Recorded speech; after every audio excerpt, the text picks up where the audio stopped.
although it sits under the FCPA provisions, the books and records statute does not necessarily have to be in direct correlation to a bribe or corrupt payment. Is that right? No, it was passed as part of the FCPA, but at the same time it can apply to any sort of weakness in books and records reporting, and that could of course relate to any number of different types of issues.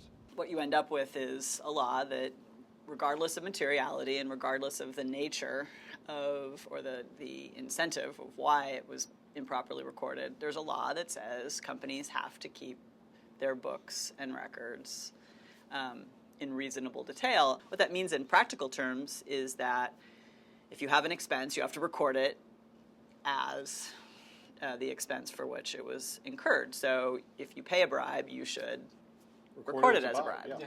Sulaksh, what practical experiences have you had with clients with books and records violations? I'd say it's probably the most ignored provision of the FCPA. They are not usually very knowledgeable about what those mean.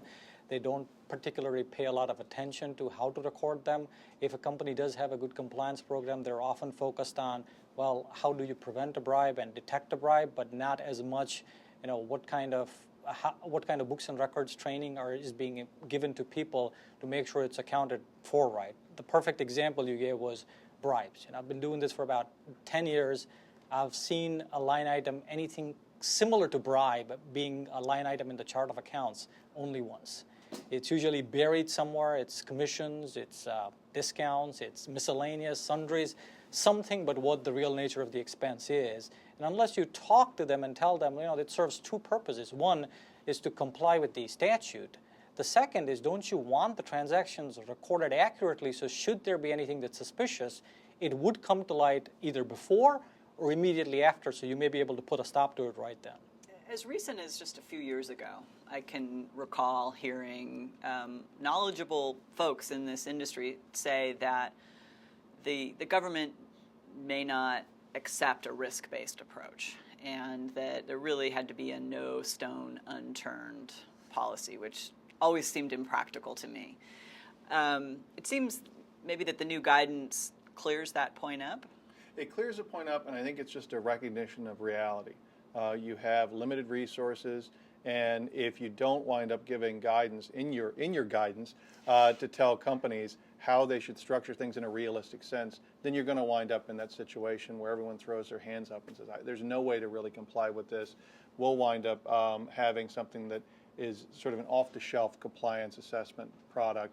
That will be it. And it's interesting, the guidance makes clear.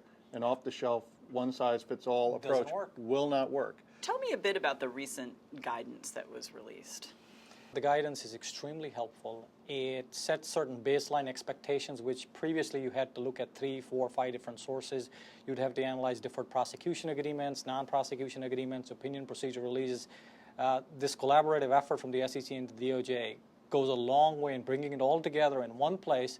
And for someone who is not very familiar with the statute or the compliance expectation, it sets out a very, very good expectation of here's some bare minimum things you absolutely need to do, and don't rely on a consultant or an attorney to tell you. We're telling you this is expected if you ever come before us. How do successful companies navigate the apparent dichotomy between trying to be compliant and yet having no materiality threshold? I think the answer is, it's not very difficult to do if you put your mind to it.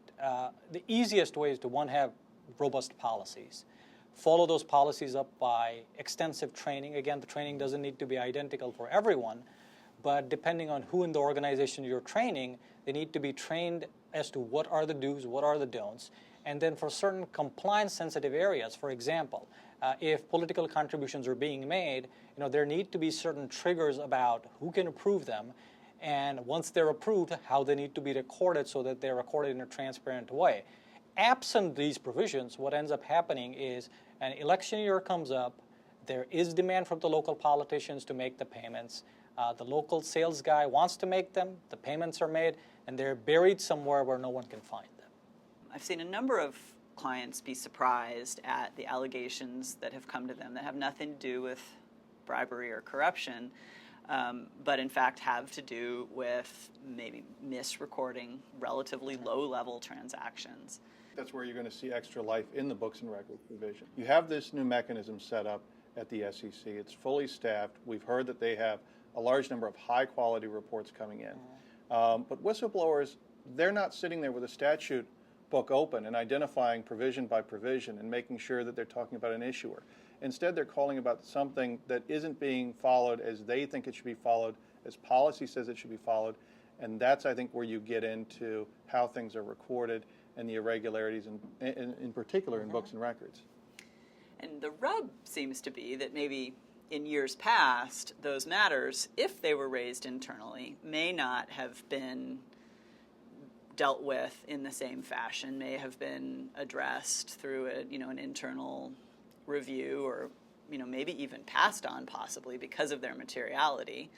And now that they're coming to an external source, in this case the SEC, they're given sort of a new life. I think that's right. I think if you think about the nature of a whistleblower tip that comes in through a hotline that doesn't identify a legal violation, talks about maybe a policy issue, and the person who receives it doesn't appreciate how that may jive with the books and records requirements or some legal requirement that just isn't as clear.